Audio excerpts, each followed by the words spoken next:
La verdad que yo tengo una definición a lo mejor muy especial de política. Yo creo que con el nivel de deterioro que tiene Argentina, pobreza 50%, eh, según UNICEF a fin de año el 63% de los chicos van a ser pobres. Tenemos droga como nunca tuvimos en la historia en Argentina, inseguridad como nunca tuvimos. Tenemos 4 millones de argentinos viviendo en Villa Miseria. O sea, la política no se plantea cambiar en serio este sistema que ha provocado todas estas calamidades. ¿Cuál es el sentido de hacer política? Por lo tanto, toda persona como vos, como tantos otros que quieren hacer política para cambiar el país, pero ¿cómo no vamos a dialogar? Cuando encima, no es que por el deterioro al cual hemos llegado es fácil hacer el cambio. Por el deterioro es muy difícil hacer el cambio. Porque la sociedad ya razona mal la gente, ¿viste? Y razona cíclicamente mal, Ujú. razona casi permanentemente mal. ¿Cómo no vamos a dialogar los que queremos realmente cambiar el país para bien? Para que los chicos no se nos vayan y para que nosotros, che, después de todo, nos queda todavía algún hilo en el carretel para disfrutar de la vida, ¿no? Tener una vida un poco menos miserable que esta, ¿viste? Que o te encierran y te funden, o si te abren te mata un delincuente, ¿viste? No, pará, estás encerrado en los hechos siempre, no puede ser, ¿viste? Sí, Así que, sí, ¿cómo no vamos a dialogar? Por supuesto que sí. no, totalmente, pero recién vos, bueno, marcabas algunos de los índices, ¿no? De los índices económicos y también el tema de la inseguridad, también está el tema de la educación, pero en realidad estos índices no es una foto de hoy.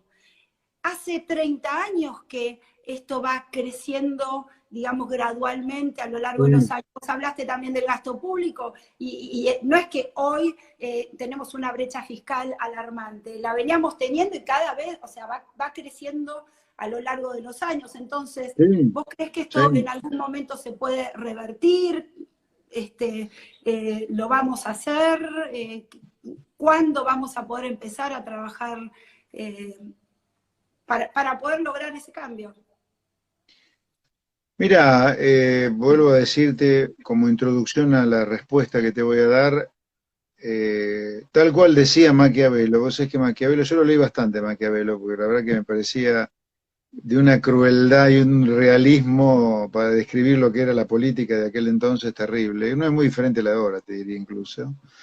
Pero él decía, cuidado con las sociedades que han incurrido mucho en el error y pasan décadas y décadas y mucho tiempo incurriendo en el mismo y sistemático error, que a veces es mucho más difícil salir de ahí que lo que uno quiere. A lo mejor lo natural para una sociedad que ha incurrido tanto en el error es quedarse incurriendo en el error de por vida a cambiar y salir del error. Yo creo que Argentina está acercándose a una situación media límite, creo, Cintia, porque cuando yo veo a cálculos del UNICEF que dicen que 63% de los chicos van a ser pobres a fin de año, estamos hablando groseramente que 2/3 de la población argentina puede llegar a ser estructuralmente pobre en algunas décadas si no cambia. No digo ahora por la pandemia, el desempleo, el salto en el nivel de precio que se avecina, ahora vamos a llegar al 60% de la población pobre a lo mejor.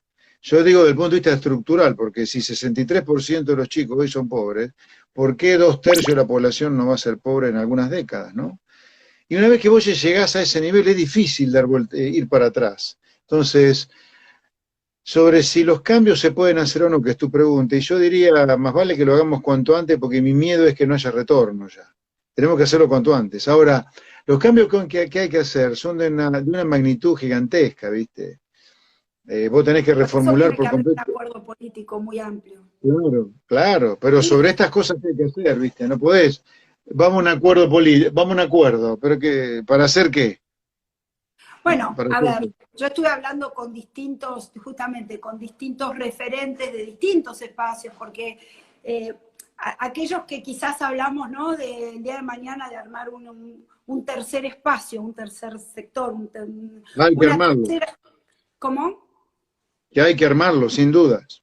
Claro, y bueno, pero tenés por un lado ideas como más libertarias, digamos, liberales, pero desde un lugar de un estado muy mínimo, a ideas que tienen que ver con también cómo traducís ese deber ser con la realidad que hoy tenemos, tanto la realidad de los espacios políticos como una realidad social en donde la transición va a llevar mucho tiempo. O sea, vos cuando tenés tanta gente que está, digamos, que reciben planes, pero reciben planes porque no tienen trabajo, no podés decirles te voy a sacar todos los planes, sino es decir, cómo generás el trabajo para poder reemplazar con trabajo aquello que hoy están recibiendo del Estado.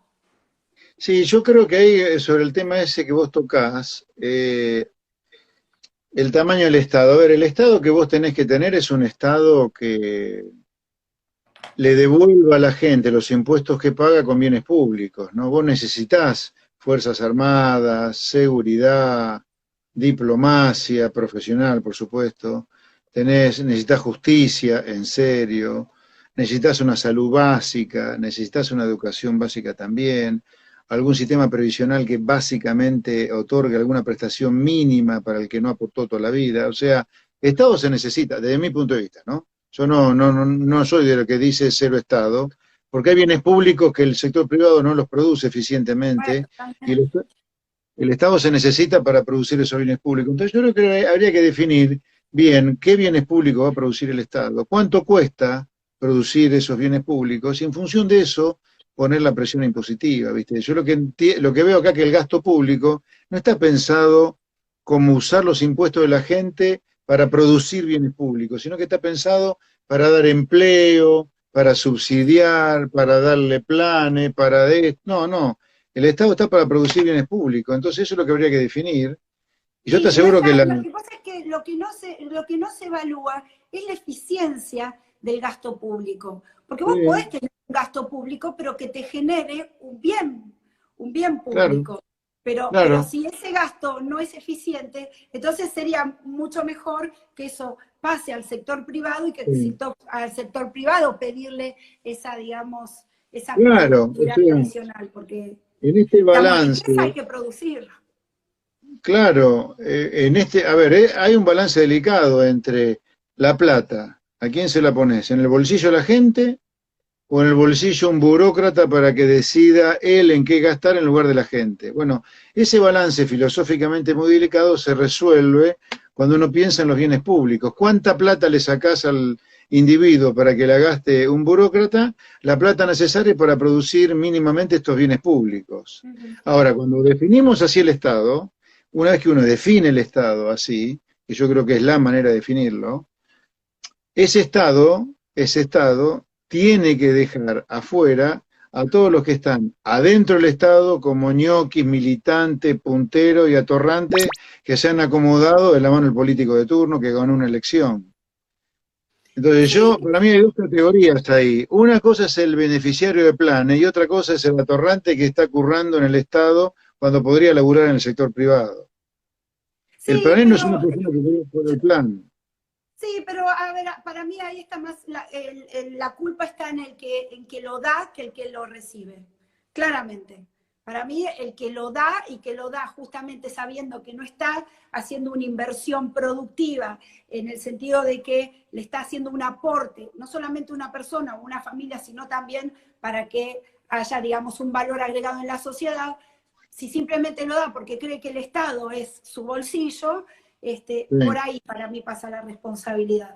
Pero bueno, a ver, pero hay reformas, porque vos también sos muy liberal, y hay reformas que tienen que ver con la reforma laboral, con, digamos, la unificación tributaria, porque no solamente es reducir los impuestos, sino también unificarlos, el tema de la coparticipación. O sea, ¿por qué esos temas de fondo no se pudieron tratar con el gobierno de Cambiemos, que pensábamos que iban a llevar estas reformas que son profundas en ese momento?